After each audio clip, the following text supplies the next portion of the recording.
Hey guys, welcome back to my channel vlogs Sangeetha. So ಇವತ್ತಿನ ವೀಡಿಯೋದಲ್ಲಿ ನಾವು ಸೋನು ಶ್ರೀನಿವಾಸ್ ಗೌಡ ಅವರು ಏನು ಅರೆಸ್ಟ್ ಆಗಿದ್ರು, ಸೊ ಇದ್ರ ಬಗ್ಗೆ ವಿನಯ್ ಗೌಡ ಅವರ ಹೆಂಡತಿ ಅಂದರೆ ಅಕ್ಷತಾ ಗೌಡ ಅವರು ಸೊ ಇದಕ್ಕೆ ಒಂದು ರಿಯಾಕ್ಷನ್ ಕೊಟ್ಟಿದ್ದಾರೆ, ಕೆಲವೊಂದಿಷ್ಟು ಸ್ಟೇಟ್ಮೆಂಟ್ಸ್ ಕೊಟ್ಟಿದ್ದಾರೆ. ಸೊ ಏನು ಹೇಳಿದ್ದಾರೆ ಏನು ಅಂತೆಲ್ಲ ಈ ವಿಡಿಯೋದಲ್ಲಿ ತಿಳ್ಕೊಳ್ಳೋಣ. ಸೊ ವಿಡಿಯೋ ಇಷ್ಟ ಆಗುತ್ತೆ ಅಂತ ಅನ್ಕೊತೀನಿ. ಇಷ್ಟ ಆದರೆ ಪ್ಲೀಸ್ ಲೈಕ್ ಮಾಡಿ, ಹಾಗೆ ಇದೇ ಥರದ ಎಲ್ಲ ಅಪ್ಡೇಟ್ಸ್ಗೆ ನನ್ನ ಚಾನಲ್ಗೆ ಸಬ್ಸ್ಕ್ರೈಬ್ ಮಾಡ್ಕೊಳ್ಳಿ.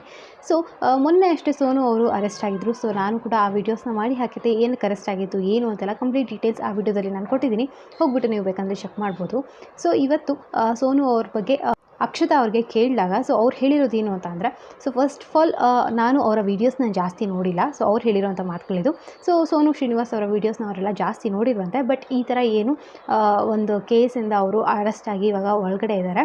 ಸೊ ಅದ್ರ ಪ್ರಕಾರ ಅವ್ರು ಹೇಳಿರೋದು ಟರ್ಮ್ಸ್ ಆ್ಯಂಡ್ ಕಂಡೀಷನ್ಸ್ ಏನೇನೆಲ್ಲ ಇರುತ್ತೆ ಒಂದು ಮಗುನ ದತ್ತು ಪಡೆಯೋಕ್ಕೆ, ಸೊ ಅದನ್ನೆಲ್ಲ ಅವರು ಕರೆಕ್ಟಾಗಿ ಚೆಕ್ ಮಾಡಿಕೊಂಡು ಮಾಡಬೇಕಿತ್ತು.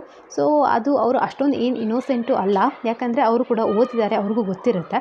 ಸೊ ಅದನ್ನು ಅವರು ಮಾಡಬೇಕಿತ್ತು. ಅದು ಬಿಟ್ಟರೆ ಒಂದು ಮಗುನ ದತ್ತು ತಗೊಂಡು ಸಾಕೋದು ನಿಜವಾಗ್ಲೂ ಒಂದು ಸುಲಭದ ಕೆಲಸ ಅಲ್ಲ. ಯಾಕಂದರೆ ಈಗಿನ ಒಂದು ಜನ್ರೇಷನಲ್ಲಿ ಒಂದೊಂದು ಹೊತ್ತು ಊಟಕ್ಕೂ ಕೂಡ ಎಷ್ಟು ಕಷ್ಟಪಟ್ಟು ದುಡಿತಾರೆ ಎಲ್ಲರೂ.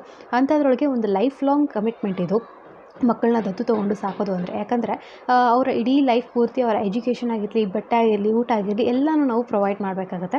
ಸೊ ಇದೊಂದು ಲೈಫ್ ಟೈಪ್ ಕಮಿಟ್ಮೆಂಟ್ ಥರ ಇರುತ್ತೆ. ಸೊ ಇದಕ್ಕೆ ನಾವು ರೆಡಿ ಇರಬೇಕು, ಮತ್ತು ಅದು ಫೈನಾನ್ಷಿಯಲಿ ಮೇನ್ಲಿ. ಯಾಕಂದರೆ ಮೆಂಟಲಿ ಯಾರಾದರೂ ಪ್ರೀತಿ ಕೊಡ್ಬೋದು, ಬಟ್ ಅದೇ ಥರ ಫೈನಾನ್ಷಿಯಲಿ ಕೂಡ ಅವ್ರನ್ನ ನೋಡ್ಕೋಬೇಕು. ಸೊ ಇದನ್ನ ಅವ್ರು ಹೇಳಿದ್ರು. ಹಾಗೆ ಅವ್ರು ಹೇಳಿದ್ದೇನು ಅಂತಂದರೆ, ಖಂಡಿತವಾಗ್ಲೂ ಈಗ ಯಾರನ್ನಾದ್ರೂ ಒಂದು ದತ್ತು ತೊಗೊಂಡು ಮಗುನ ನೋಡ್ಕೊಳ್ಳೋದು ಕೆಟ್ಟ ವಿಷಯ ಅಂತೂ ಅಲ್ಲ. ಅದು ತುಂಬ ಒಂದು ಸ್ಟ್ರಾಂಗ್ ಮೈಂಡ್ ಕೂಡ ಬೇಕು ಆ ಥರ ತೊಗೊಂಡು ನಾವು ಸಾಕೋಕ್ಕೆ. ಅದನ್ನ ಸೋನು ಅವ್ರು ಮಾಡ್ತಿರೋದು ತುಂಬ ಒಳ್ಳೆ ವಿಷಯನೇ. ಬಟ್ ಆದರೂ ಕೂಡ ಇದಕ್ಕೂ ಕೂಡ ಜನ ಏನಕ್ಕೆ ಬ್ಯಾಡ್ ಕಮೆಂಟ್ ಮಾಡ್ತಿದ್ದಾರೆ ಅನ್ನೋದು ನನಗೆ ಅರ್ಥ ಆಗಿಲ್ಲ ಅಂತ ಇಲ್ಲಿ ಅಕ್ಷತಾ ಗೌಡರು ಈ ಸ್ಟೇಟ್ಮೆಂಟ್ಸ್ನ ಕೊಟ್ಟರು. ಸೊ ನಿಮ್ಗೆ ಏನು ಅನಿಸುತ್ತೆ, ಇವ್ರು ಹೇಳಿದ್ದೆಲ್ಲ ಸರಿ ಅನಿಸ್ತಾ ಅಥವಾ ತಪ್ಪು ಅಂತ ಅನಿಸುತ್ತಾ? ನೀವು ಕೂಡ ಕಮೆಂಟ್ ಸೆಕ್ಷನಲ್ಲಿ ಕಮೆಂಟ್ ಮಾಡಿ ತಿಳಿಸೋದನ್ನ ಮರಿಬೇಡಿ. ಸೊ ಇದರ ಅಪ್ಡೇಟ್ಸ್ ನನ್ನ ಚಾನಲ್ಗೆ ಸಿಗ್ತಾ ಇರುತ್ತೆ. ಸೊ ಪ್ಲೀಸ್ ಹಾಗೆ ರಕ್ಷಣಾ ಚಾನಲ್ ಕೂಡ ಹೋಗ್ಬಿಟ್ಟು ಸಬ್ಸ್ಕ್ರೈಬ್ ಮಾಡ್ಕೊಳ್ಳಿ. ಅವ್ರ ಚಾನಲ್ ಹೆಸರು ರಕ್ಷಾ ರೆಡ್ಡಿ ಅಂತ. ಡೈಲಿ ವೀಡಿಯೋಸ್ ಆಗ್ತಾಳೆ, ನಿಮ್ಮೆಲ್ಲರಿಗೂ ಇಷ್ಟ ಆಗ್ಬೋದು. ಸೊ ಮತ್ತೆ ಹೊಸ ವೀಡಿಯೋಸ್ಗೆ ಇದನ್ನು ಟೇಕ್ ಕೇರ್, ಬಾಯ್.